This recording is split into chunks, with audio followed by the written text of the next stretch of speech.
आइए मित्रों, हमारे YouTube चैनल स्वाध्याय में आपका हार्दिक स्वागत अभिनंदन। आज हम आपके लिए लेकर आए हैं प्रेम रस रंजित करुणा क्रंदन।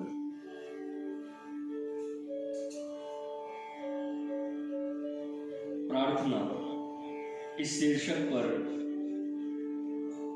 प्रेरणादायक ज्ञानवर्धक ज्ञान चर्चा।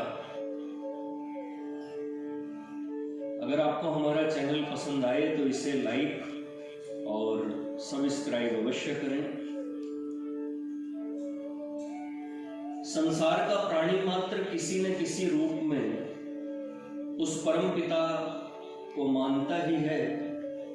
उसी पतित पावन परम पिता के सम्मुख अपने हृदय के सरल भावों को रखना, आर्त त्राण परायण भगवान के सम्मुख दुखों के बोझ से न धोकर श्रद्धा, भक्ति और अटल विश्वास के साथ प्रेम रस रंजित करुणा क्रंदन करना ही प्रार्थना कहलाती है। प्रार्थना संसार के प्रत्येक धर्म का एक आवश्यकीय अंग है। संसार के प्रत्येक धर्मावलंबी ने प्रार्थना की, शत शत मुख से प्रशंसा की है। प्रार्थना मनुष्य जीवन का सर्वोत्कृष्ट साधन है। असहाय अवस्था में तो प्रार्थना के अतिरिक्त और कोई उपाय रह ही नहीं जाता। दुख सागर में डूबते हुए मनुष्य के लिए प्रार्थना से बढ़कर सुखद, मनोहर, शांतिमय, संतोष एवं तृप्ति देने वाली कोई भी दूसरी वस्तु नहीं है।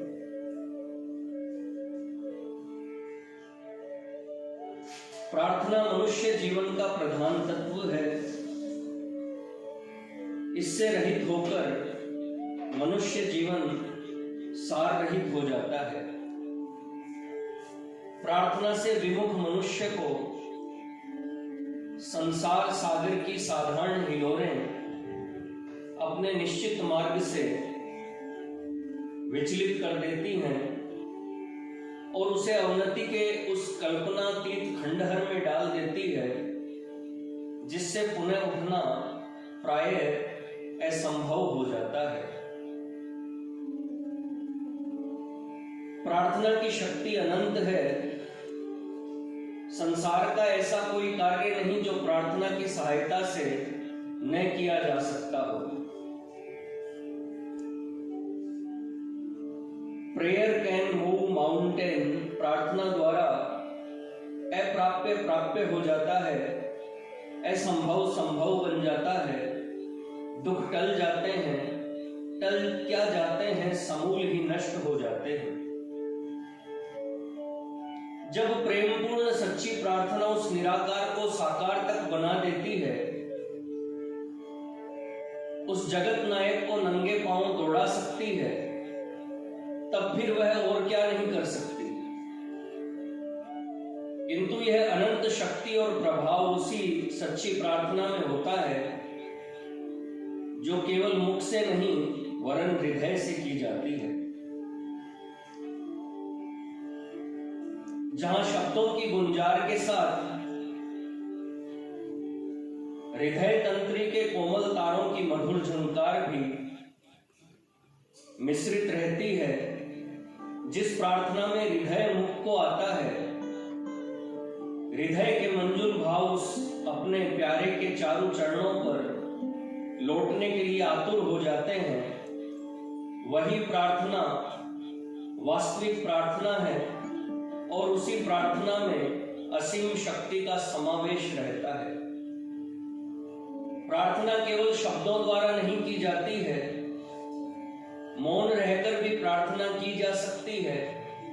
शब्द विहीन होते हुए भी हृदय से निकली हुई प्रेमपूर्ण कातर प्रार्थना वास्तविक प्रार्थना है और हृदय विहीन किंतु शब्दाडंबर तथा संगीत युक्त प्रार्थना तो कृत्रिम प्रार्थना है। दंभ और आडंबर युक्त प्रार्थना नहीं, धोखेबाजी है। संसार चाहे धोखा खा जाए, किंतु वह रोम रोम में तभी सार्थक समझनी चाहिए जब उससे शांति और आनंद प्राप्त होने लगे।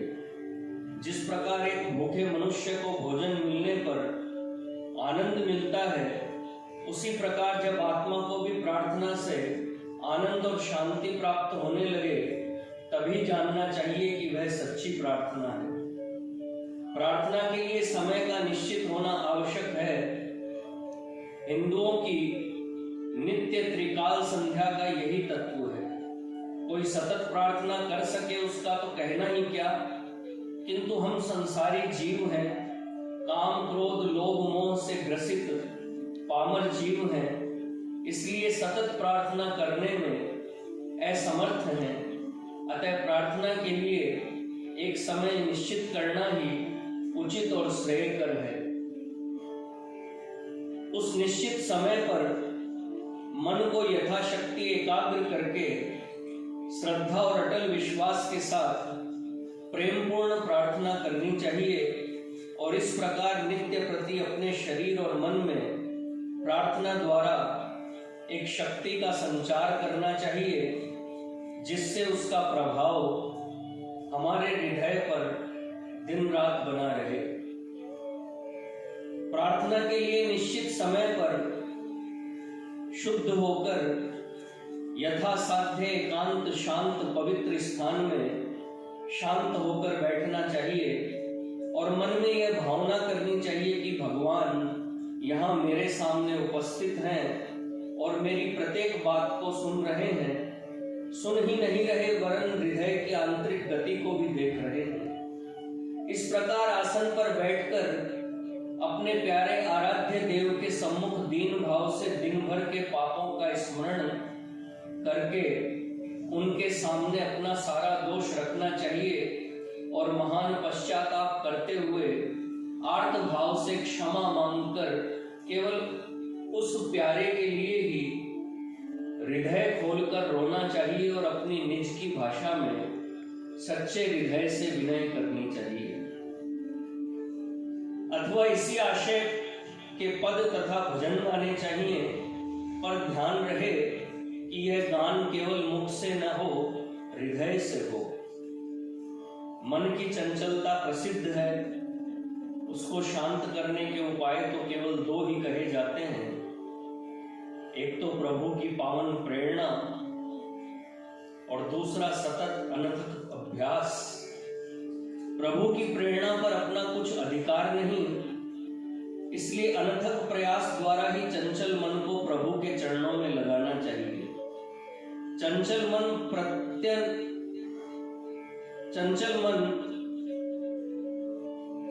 प्रत्येक व्यक्ति का चंचल मन प्रयत्न करने पर भी अपने विषय की वस्तुओं की ओर दौड़ेगा। इससे घबराओ नहीं, बार बार उसे वहां से लौटा लौटा कर उन्हीं पावन चरणों में लगाते रहो। इसी प्रकार अनथक प्रयास करते रहो। जब मन अपना व्यापार नहीं छोड़ता, तब उसको एकाग्र करने का उद्योग क्यों बंद किया जाए। इस सतत परिश्रम का यही फल होगा कि अंत में मन पर पूर्ण अधिकार हो जाएगा। इतना होने पर प्रार्थना में वही आनंद आवेगा जो एक भूखे को भोजन में और प्यासे को शीतल जल में प्राप्त होता है। फिर तो उस प्रार्थना में वह आनंद मिलता है, वह अलौकिक तृप्ति होती है, वह अनुपम शांति मिलती है जो वर्णन का विषय नहीं है, अनिर्वचनीय है। यह तो हुआ मन को शांत और एकाग्र करने का आंतरिक प्रयास। यद्यपि आंतरिक प्रयास का मूल्य अधिक है, किंतु बाह्य प्रयास भी सर्वथा सहायक होता है। प्रार्थना के समय अपने आराध्य देव का कोई मनमोहक चित्र सामने रख लो, ताकि नेत्र के सम्मुख नेत्र का भोजन हो। नेत्र बंद रहने पर उसी प्रभु की मनोहर मूर्ति को अपने मन मंदिर में देखते रहो, और जब नेत्र खुले तो बाहर प्रभु का वही कमनीय चित्र देखो। उसी के सम्मुख प्रभु का स्मरण, उसके पावन नाम का जप, कीर्तन अथवा कोई सुंदर करुणापूर्ण पद गाकर प्रार्थना करो, परंतु यह सारी क्रिया एकांत में ही करनी चाहिए। यहाँ एक बात और जान लेनी चाहिए कि संसारी प्राणी होने के कारण हम लोग भिन्न भिन्न इच्छाएं, लालसाएं और कामनाएं रखते हैं। हम में से कोई परीक्षा में उत्तीर्ण होना चाहता है, कोई पुत्र लाभ की कामना रखता है, कोई व्यापार में लाभ की आशा रखता है, तो कोई मान सम्मान चाहता है। कहने का तात्पर्य यह है कि हम एक नहीं अनेक कामनाएं रखते हैं। यद्यपि प्रार्थना से ये सारी इच्छाएं पूर्ण हो सकती है, परंतु इनकी पूर्ति के लिए प्रार्थना का प्रयोग न करके अपने पुरुषार्थ पर या प्रारब्ध पर ही विश्वास रखना चाहिए। स्वार्थमय सकाम प्रार्थना परमार्थ मार्ग के साधक के लिए तो कदापि उचित नहीं है। सच्चा साधक तो अपने आराध्य देव के सम्मुख हृदय से यही कहेगा, तन मन धन अर्पण कियो मोहन तुम पर आज, मन भावे सोई करो हाथ तुम्हारे लाज। जिस प्रार्थना के द्वारा प्रभु प्रेम रूपी अमूल्य रत्न पाया जा सकता है, उससे यदि क्षणिक सुख रूपी कांच लिया जाए तो इस दशा में उस प्रार्थना का दुरुपयोग ही होगा। अवश्य ही सकाम प्रार्थना करना बुरा नहीं है, पर अच्छा भी नहीं है। यदि कभी अपनी ओर से प्रेम की कमी होने पर या भगवान की दिव्य दृष्टि में हमारी कामना सिद्ध होने में हमारा नुकसान होने के कारण वह कामना पूर्ण न हुई, तो प्रायः चिर संचित विश्वास पर भी धक्का लग जाता है। इसलिए प्रार्थना सदैव निष्काम भाव से ही करनी चाहिए।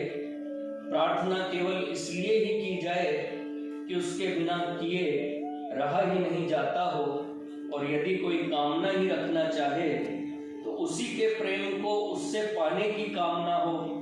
उसके मिल जाने पर क्या नहीं मिल जाता है। प्रार्थना के संबंध में यह अंतिम बात और जान लेनी चाहिए कि प्रार्थना में हमें भूत की तरह चिपटे रहना चाहिए।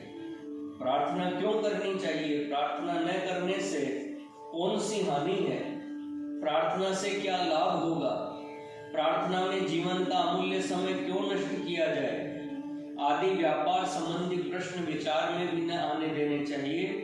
संभव है इन प्रश्नों के बिना उत्तर पाए प्रार्थना करने वाले मनुष्य को कुछ लोग बेवकूफ ठहरावे, परंतु अपने को प्रण पर दृढ़ रहना चाहिए और अपने पावन पथ से कभी विचलित न होना चाहिए।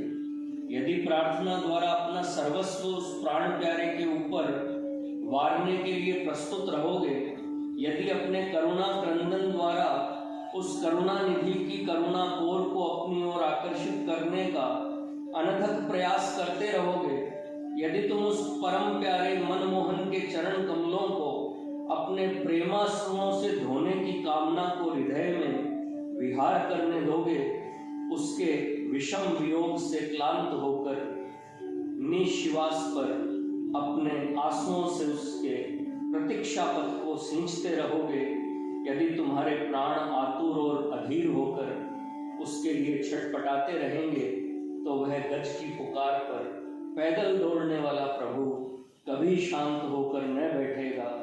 वह आएगा और आएगा उस त्रिभुवन मोहनी कमनीय छवि को लेकर, जिसके प्रकाश में करोड़ों सूर्यों का संपूर्ण प्रकाश फीका पड़ जाएगा। असंख्य सुधाकरों की ज्योत्सनामयी सारी कलाएं लज्जित हो जाएंगी। संसार का सारा सौंदर्य, सुमनों का सारा उल्लासमय विकास अपना मुख छिपा लेगा। संभव है कि उस समय ये तुम्हारे बाह्य नेत्र उसे न देख पावे। इसकी चिंता न करना, उन्हें अपने हृदयासन पर बैठा लेना। फिर भी ध्यान रहे कि प्रार्थना का प्रवाह जिसके द्वारा तुम्हारा प्यारा तुम्हें मिला है बंद न हो जाए। जिस प्राण प्यारे प्रभु के लिए तुम इतनी प्रतीक्षा करते रहे, उसके पाने पर भी प्रार्थना का सतत प्रवाह प्रवाहित ही रहने देना। कभी उस पावन प्रवाह में तुम स्वयं गोते लगाना और कभी उस अपने निमग्न करना, बस यही प्रेम क्रीड़ा अनंत तक बनी रहे।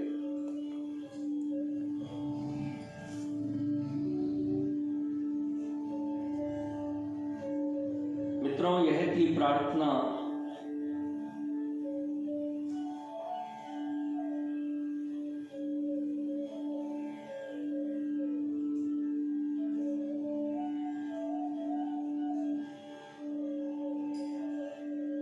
प्रेम रस रंजित करुणा क्रंदन प्रार्थना इस शीर्षक पर प्रेरणादायक ज्ञानवर्धक ज्ञान चर्चा। अगर आपको हमारा चैनल पसंद आए तो इसे लाइक और सब्सक्राइब अवश्य करें। धन्यवाद।